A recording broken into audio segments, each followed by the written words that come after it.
we do snow testing in CWT1. So we have a snow cannon that between -10 and -15, it sprays atomized water, which then freezes. And if we had a crystal ball, what are the trends? Where's the technology going? Again, quite a difficult question. Yes, I like difficult questions. Yeah.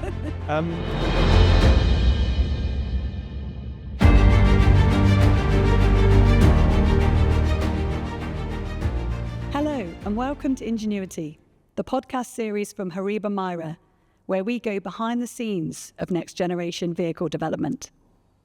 I'm thrilled to be joined today by Sam Hooper, Head of Climatic Facilities. Hi, Sam. Thank you very much for having me on, Sarah. No problem. Firstly, would you mind telling us a little bit about yourself, your journey into climatic testing, where you started and how you got here? Sure. I grew up in the southwest of England, quite far away from the centre of engineering in the UK. Ever since I was very young, I've had a real interest in automotive engineering and just cars in general, really. All of the choices I made in school and in sixth form were all aimed at getting to this place, I guess, really.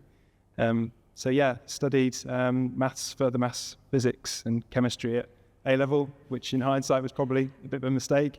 It was quite difficult at times. Sounds quite intense. Yeah, it was. Yeah, I learned that I perhaps learned through more of a practical method, I guess. That influenced my university choice. Ended up going to Swansea Metropolitan, which is famed for being a bit more of a practical university, giving you the chance to get involved in projects as well as learning the theory.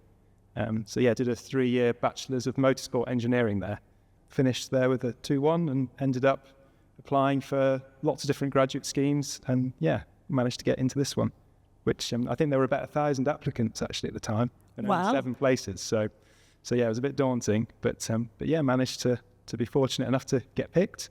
And then, that's how I sort of started here, really. Brilliant. And do you think that hands-on experience helped you then in terms of standing out from those, seven places and 1,000 candidates?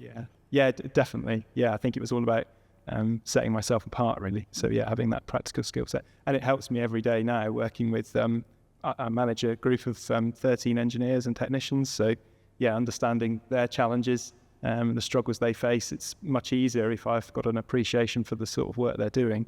So helps a lot. That's great. And we're in one of our incredible facilities here. Can you tell us a little bit about the facility and the journey it's been on as well in terms of how it all started here? Sure. So today we're sat in CWT2. We've got 2 climatic wind tunnels here on site and an aerodynamic full-scale wind tunnel as well. These facilities, CWT1 was built in 1993. That facility is aimed at passenger cars and motorcycle testing, and then CWT2 was built in 2001, and that one is more commercial vehicles and off-highway testing. The basic principle behind them is we can recreate pretty much any climatic condition where you would find production vehicles around the world. So in CWT1 we can go down to -20 degrees C and up to +55 degrees centigrade. In here it's a little bit less, we can go down to -35 and up to +50. I'm pleased you haven't done that today. It's a nice temperature. Yes, it's fortunately, it's a lot colder outside. Yes, it's not too bad in here. And then, we can also control the humidity levels and we can apply solar loading as well, which enables us to test when you come back to your car on a hot day in the real world. It might be 30 degrees outside, but it can be 60 degrees in the cabin. So we have to be able to replicate that as well. And tell us some of the recent investments then, because as you say, this facility has been around since the 90s, but it's had some investment recently as well, hasn't it, in terms of future-proofing it? That's right, yes. So in 2022, CWT2 was prepared for hydrogen testing. So we had extraction, ventilation and detection installed in the facility with the aim of being able to test a vehicle that has any level of hydrogen on it. Even if there was a catastrophic failure and all hydrogen was lost, the facility could extract it, supply fresh air so that we never reached the lower explosive limit for that particular size of test facility. And then CWT1 had a new solar array in 2019, which was quite critical for some emissions testing and range testing that we conduct. And then just last year, we had fast chargers installed. So we've got a 400 kilowatt fast charger in the actual test section itself, and then we have a 350 kilowatt fast charger in the soaking area where we prep vehicles. And that's really allowed us to cater for the ever-changing electric vehicle market. That's what's quite interesting, isn't it, in terms of, as I said, that future-proofing, because there aren't those kinds of chargers out in the world at the moment, but that's the direction of travel, isn't it, from a technology perspective? That's correct, yes. We've got to try and stay ahead of the curve with vehicle development, so we're ready when customers come to us with test requirements. So that charger has the capability to be extended to 600 kilowatts. Obviously, we believe it could probably go as high as that. It might even go to a megawatt in the future. But yeah, for the moment, we're at 400. But yes, vehicles aren't anywhere near that present. So I drive an EV, fairly new EV owner, and yeah, that sounds like a dream, but my car's not capable of doing that right now. And tell us about kind of why these facilities are so important then in terms of the automotive industry in particular, but I guess also thinking about commercial vehicles and public transport as well with a facility like this. So as yourself, an EV owner, you'll be very aware that you have a very limited amount of energy available to you with an electric vehicle. Although, I mean, it's the same case with an internal combustion engine, but the convenience of being able to top that energy up is what's reduced. Thermal management is critical to making the most of that energy usage. So that's what we specialise in. So the tests we tend to conduct are either sort of battery performance testing, powertrain cooling testing, and passenger comfort. And it's those three key areas that have to be balanced in order to make the most of the energy you have available. So one of the typical tests we will do is a range test, and we will conduct that at various different temperatures with maybe the solar lamps turned on to simulate the load that the AC system needs to provide to keep the passenger comfort. And then you're looking at balancing, is the passenger in a comfortable environment? Is the range an acceptable amount? And is the performance acceptable as well? So yeah, there's a lot of spinning plates there that engineers have to deal with, and that's why these facilities are so essential. And then looking at the commercial vehicle side, there's obviously a huge push to move those away from fossil fuels and towards electric powertrains or even hydrogen powertrains. And again, you've got the same problem, but on a much bigger scale. These vehicles aren't very aerodynamic. They have a lot more mass. So that energy required to power them is greatly increased. So that part of the industry is undergoing a lot of scrutiny at the moment, and a lot more development needs to go into how it will work. So we work with many large OEMs and tier one suppliers in the UK to work on test programs. We also work with sort of standards bodies and government bodies. Brilliant. So it's all about the real world experience, isn't it? As you said, the real world application of whether it's battery electric or whether it's hydrogen. What is it like and how does it perform in the real world? That's correct, yeah. I think that's particularly important, isn't it, as you said, because am I right in saying, I think we've spoken about this before, that the regulation isn't quite kind of up to date. So actually what you're doing there is helping to inform what the future regulation might look like. The industry is changing so quickly that, yeah, the legislation is quickly running out of date and needs updating, and the test procedures that go along with that are ever changing. Another example, we do snow testing in CWT 1. So we have a snow cannon that between -10 and -15, it sprays atomized water, which then freezes.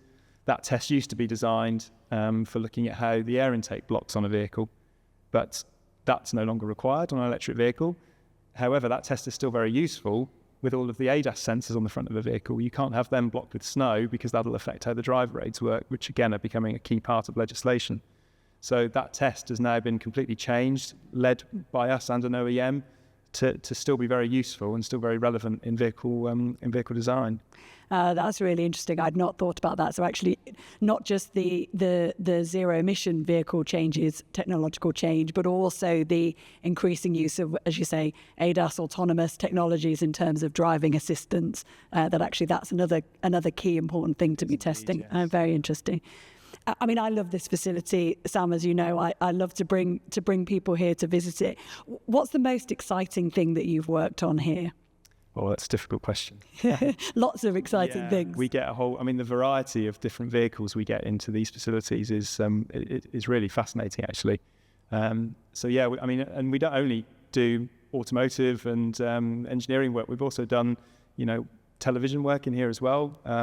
Last year I did some filming for Channel 4 with Guy Martin, that was quite memorable.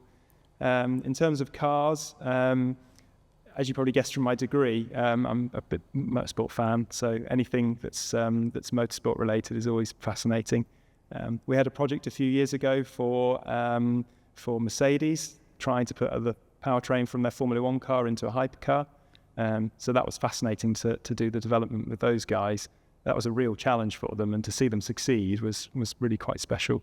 But then even before Christmas, we had ProDrive testing the Dacia Sand Rider, which is competing as we speak in the Dakar Rally. So yeah, vehicles like that are the most exciting thing, really. And it's interesting, isn't it? That kind of motorsport mindset. Actually, we see that quite a lot at HORIBA MIRA, don't we? In terms of that high performance and efficiency, and how that translates into the wider kind of automotive and commercial vehicle industry. That's right. Yes. Yeah. I think people from a motorsport background tend to be very good at problem solving on the fly and dealing with that time pressure. So yes, there's a lot of crossover between what we do and motorsport. So yes, lots of exciting projects. And if we had a crystal ball and we were looking into it in terms of what the future is for climatic testing, what do you think that is? What are the trends? Where's the technology going? Again, quite a difficult question. Yes, I like difficult questions. Yeah. I think the main thing for me is that I think these facilities are going to remain vitally important to vehicle development. That over the last sort of couple of decades, there's been a lot of talk about CFD and modelling replacing the need to do actual real-world testing. That is something that we've probably seen have a small effect, but you're always going to need to validate those models. So my belief is that these facilities are always going to be vital. I think how we use them will change. So as I just said then, validation is going to become probably more of our bread and butter in terms of testing. But yeah, it's the move to electric vehicles might well be the future. There might be another technology as well, so we'll probably need to adapt again, maybe to a different kind of fuel. But yeah, I think there's going to be a lot of work for us to conduct. Yeah, and it's really interesting, that kind of virtual modelling and simulation handover with the physical. As you said, things still need to be validated in as as close to a real world environment as you can get, and all those different spectrums, as you said, of temperatures and wind and rain and snow. Yeah, that's really interesting. There is going to be that kind of handover, isn't there? And I think also in terms of, I'd get your thoughts in terms of the industry itself. I mean, we're seeing so many new entrants coming in as well. So traditional larger OEMs might be able to invest in a facility like this themselves, but actually those new entrants, those scale-up businesses, they can't, because they've got to spend their cash elsewhere, but equally probably don't want to either. Do they want that support that we can offer? That's right, yes. I mean, it's a big investment to have your own climatic facilities like these. So yes, being able to provide those services to startups is pretty important. And that's why we have so many startups on site, really, isn't it? Yeah, definitely. But there is probably a need for the UK to look at a full-scale wind tunnel. At the moment, the only commercially available full-scale aerodynamic wind tunnel is in Germany, or certainly the closest. There are others across the world, but the UK is lacking there. And a lot of the new startups will probably need to use those sort of facilities. So it's certainly an area we need to look at, I think. Because it's all about performance, isn't it? As you said, particularly with zero emission vehicles. Yes. Yeah. So I know these facilities are very energy intensive. They use a lot of power. Can you tell us about how you're making them more sustainable and what you're doing there? So CWC1 runs typically 2 8-hour shifts during a day. And across that time period, we use about 6,000 kilowatt hours of energy, which is a lot. So both of the climatic wind tunnels have rolling roads or chassis dynamometers in them, which are used to simulate the forces that the powertrain would see in the real world. Obviously, a lot of the time, the vehicle is driving that particular piece of equipment. So the power that's consumed from the vehicle, we reuse on site, which is a good way of reducing the amount of power we use. We're also looking at improving the way we test, so trying to reduce the little bits of power we use around the edge of the main bits of testing. also trying to maybe structure our testing a little bit more. So currently we tend to not book in customers based on what type of testing they're doing, and we tend to just book in based on availability. But we're starting to look at trying to schedule the hot testing together and the cold testing together so that we're not having the huge changes in temperature multiple times during the week.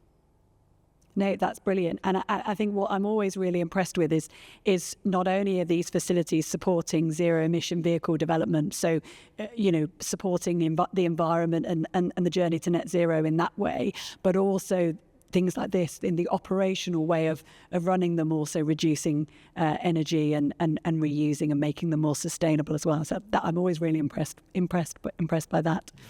And we've obviously got investment on site as well in terms of green power, the solar array that's going in. So the energy then comes from that renewable source as well, which is good. So if you were someone watching this that thought you want a future career in climatic testing, what would your advice be to them? What's the kind of the golden nugget, if you like, in terms of how to get into an industry like this? I think similar to what I talked about at the start, I think perhaps building a little bit more of a bit more experience, not just from what you're doing at school and university, try and get some extracurricular experience as well. So that's certainly what I did. I worked on a project in sixth form that was called Green Power, which is run all across the UK. Which the premise is building an electric go-kart to race against other schools and colleges and even universities. And actually, when I started on the graduate scheme here at MIRA, that was the graduate project because other companies were competing against each other. That helped set me apart in interviews. It isn't always the easiest to go and get experience. So anything you can do, just going and helping a local race team or something like that, it just helps you answer questions during your interview. So yeah, that's certainly what helped me a lot when I was applying for roles. And how did your go-kart do? Did it race? Did you win? I don't think we won. I think there was definitely a mention in the local paper. Oh wow! I think there was a couple of podium finishes, both at MIRA and when I was doing it in sixth form as well. Oh, fantastic! Yeah. Great achievement. Yeah. Now, here in the UK, we've had, for us, some pretty extreme weather over the last couple of weeks. Can you tell us about how this facility can replicate those extremes? That's right, yes, we have. And yeah, it's a critical part of the testing that we deliver is being able to put cars through their paces. So as probably people have guessed from the name, it's also a wind tunnel as well as a climatic chamber. So wind speed-wise, in CWT 2, we can get up to 120 kph. Which obviously for commercial vehicles is well above the speeds required. And then in CWT 1 we can do up to 200 kilometres an hour to really be able to test cars above the speed limits that perhaps are required, but to just go that little bit extra for vehicle testing. We also do rain testing. So in CWT 2 we mix water with a UV dye, and then using high-speed cameras and UV lamps we can track where the water flows over a vehicle. The main reason for doing that is to look at things like windscreen wiper performance. So the windscreen wiper needs to be able to deal with quite extreme rainfall nowadays. So as well as being able to clear the glass, that water then also needs to not go onto the occupant's windows. It needs to be channeled over the car into the airflow. So that, again, that's a key part of the testing we do. And wing mirror cover design as well, something that perhaps people don't tend to think an awful lot about, but you don't want the rainfall to be going onto the mirror itself. You need it to go off into the air that's passing over the car. Don't you know, that's absolutely fascinating. I never, with every, you turn your windscreen wipers on, you don't think about all the testing that goes into that. And I know your ability to recreate those extremes actually has led to some interesting people coming here to test various different vehicles. That's right. Yes. Yeah. So back in around 2010, Prince Harry completed an expedition to the I can never remember if it was the North Pole or the South Pole. One of the poles. I believe it was somewhere very cold, anyway. Yeah, with ex-servicemen who'd been wounded as part of a charity project. So before they completed that project, they came to CWT 1 and spent a few days at -40 in the snow to get used to those conditions. Interestingly, it started out as a bit of a PR stunt, but actually they found that a lot of the prosthetic limbs that the ex-servicemen had were acting like heat sinks and causing frostbite to start at a much higher temperature than they were predicting. So on the back of that, time in the facility, they were able to go and modify their equipment, which meant that was no longer a problem. I think they used carbon fibre in some of the prosthetic limbs. So. Oh wow, really interesting. So yeah, that kind of wider atmospheric opportunity really. Then I didn't realise. I thought it was vehicles they were testing, but actually they were testing themselves in those. That's right, and tents. So they pitched a tent and spent the night. Yeah. Oh wow. Fascinating. And apparently Bear Grylls too. Is that right? Yeah, we've had Bear Grylls and we've had Ben Fogle come here to test equipment before going off to do filming. We've had a whole range of different people come in. We filmed adverts for people like British Gas. There's a lot of variety here. Oh, brilliant. Absolutely fantastic. This has been so interesting to talk to you, Sam. I know I could ask you lots more questions and we could talk all day. But thank you very much for being so generous with your time and for joining us. Yeah, thank you very much.